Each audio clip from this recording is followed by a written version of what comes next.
በኤአይ ገንዘብን ማግኘት እጅግ በጣም ቀላል ነው ስንል ግን ምንም አይነት ልፋት አይጠይቅም ማለት አይደለም። ኤአይ ስራችንን ያቀልልላል ማለት እንጂ በኤአይ የሚመጣ ገንዘብ ያለምንም ኢፈርት ነው ማለት አይደለም። ኤአይ ራሱ ከኪሱ አውጥቶ የሚሰጣን ገንዘብ የለም። በዚህ ቪዲዮ ኤአይን ተጠቅመን የምንሰራባቸው ምን አይነት ስራዎች ናቸው የሚለውን በግልጽ ነግራችኋለሁ። ነገር ግን ኤአይን ተጠቅማችሁ የሚያስከፍላችሁን ዋጋ ለመክፈል ዝግጁ ከሆናችሁ ብቻ ይህን ቪዲዮ ጨርሳችሁ ትዩት። ወደ ቪዲዮ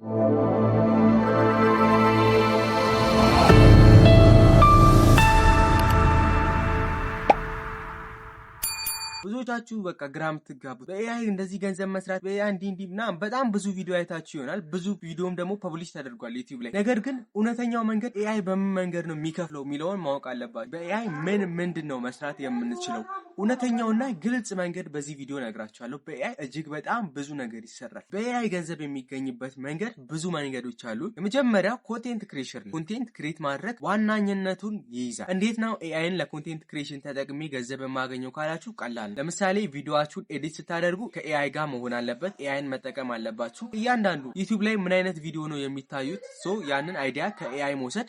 ስክሪፕት ብትሉ ኤአይ ራሱ ጽፎ ይሰጣችኋል። ተምኔል ብትሉ ኤአይ ራሱ ያዘጋጅላችኋል ፎቶዎቹን ብትሰጡ። ስለዚህ ኤአይን እያንዳንዳችሁ ነገር ላይ አስገብታችሁ መስራት ትችላላችሁ። ግን ኤአይ ምን ያክል እንደዚህ እንደሚሰራ እያወቃችሁ እንዴት ነው እነዚህ ነገሮች ደግሞ ወደ ገንዘብ መለወጥ የሚቻለው? ኤአይ ገንዘብ ይሰራል ስንል የሚሰራውን ፐርፎርማንስ ተጠቅማችሁ እናንተ ናችሁ ነገሩን ወደ ገንዘብ የምትቀይሩት። ለምሳሌ አንድ ሰው ኤአይ ጋር ቪዲዮ መስራት ከቻለ ያንን ቪዲዮ መስራቱ ዝም ብሎ ገንዘብ የሚያስመጣ ነገር አይደለም። የሆነ ስክሪፕት መጻፉ ብቻውን ገንዘብ የሚያስመጣ ነገር አይደለም። ነገር ግን ኤአይ ገንዘብ መስራት ቀላል ነው ስንል በኤአይ የሰራነውን ነገር መሸጥ ዋናው ነገር እዚህ ጋር ነው። ይሄንን ነው መስራት የሌለባችሁ ነገር። ኤአይ የሰራላችሁ ነገር መሸጥ ነው። ራሳችሁ የምትሰሩ ነገር ከሆነ ያንን ነገር በቃ ገንዘብ ሊቀይርላችሁ ወደሚችል ነገር ኤአይን ማምጣት ነው። ለምሳሌ ኤአይን ለዩቲዩብ ስጠቀም ተምኔል ሰራበታለሁ፣ ቪዲዮዬን ኤዲት አደርግበታለሁ። ኤአይን ተጠቅማችሁ ቪዲዮ ስትሰሩና ኤአይን ሳትጠቀሙ ቪዲዮ ስትሰሩ አንድ አይደለም። ኤአይን ተጠቅማችሁ ቪዲዮ ስትሰሩ ግን የተሻለ ነው።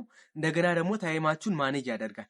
ኤአይን ሳትጠቀሙ የምትሰሩት ነገር ደግሞ ስራችሁን ያከብድባችኋል። ግን እኮ መስራት ይቻላል። ኤአይን ሳትጠቀሙ መስራትም ይቻላል። አይቻልም አይደለም። ኤአይ ራሱ አይደለም በቃ ገንዘብ የሚያስገኘው። ኤአይ ራሱ የሚሰጣችሁ ገንዘብ የለም። መጀመሪያ የምትሰሩበት ነገር ገንዘብ የሚያስገኝ ነው። ያ ከሆነ ኤአይን አክላችሁበት ገንዘብ ማግኘት ትችላላችሁ። ሁለተኛው ነገር ደግሞ ኤአይን ለዲጂታል ማርኬቲንግ መጠቀም ነው። ኤአይን ተጠቅማችሁ ዲጂታል ማርኬቲንግ ላይ በደንብ መስራት ትችላላችሁ። ለምሳሌ ፖስቶችን እንዲያዘጋጅላችሁ ከኤአይ ጋር ሆናችሁ እንደገና ደግሞ ዲጂታል ማርኬቲንግ ላይ አድስ ማስታወቂያዎች ፐብሊሽ የሚደረጉት እያንዳንዱ ነገር በኤአይ እንዲዘጋጅ ኤአይ ያግዛችኋል ማለት ነው። ለማስታወቂያ ቪዲዮ ልትሰሩ ትችላላችሁ። ያንን ቪዲዮ ከኤአይ ጋር ሆናችሁ ልትሰሩ ትችላላችሁ። እንደገና ፎቶ ሊሆን ይችላል፣ ጽሁፍ ሊሆን ይችላል። ፖስቶችን ማዘጋጀት ትችላላችሁ ለማርኬቲንግ የሚሆን ማለት ነው። ማስታወቂያን ከኤአይ ጋር ሆናችሁ አድስ ማዘጋጀት ትችላላችሁ ማለት ነው። ግን እዚህ ጋር ማወቅ ያለባችሁ ዲጂታል ማርኬተር ላይ ኢፈርት የለም ወይንም ዋጋ አይጠይቅም ማለት አይደለም። ኤአይን ተጠቅማችሁ የተሻለ ነገር መስራት ትችላላችሁ እንጂ ኤአይ ራሱ